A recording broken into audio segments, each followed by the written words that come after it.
శోకములేక ఏకముగా వ్రాకుటమగును చేకొనుమా ఈ కవునల్ నీ కరుణన్ ఆఖరు వరకును లోకములో శోకములేక ఏకముగా వ్రాకుటమగును చేకొనుమా దేవరని దీవెనలు ధారాళముగను వీరలపై బాగుగా వేగమెదిగ నిమ్ము పావన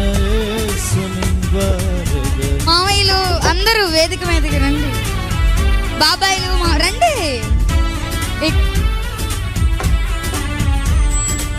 ఇద్దరును వీరిద్దరును శుద్ధులై నిన్ను సేవించుటక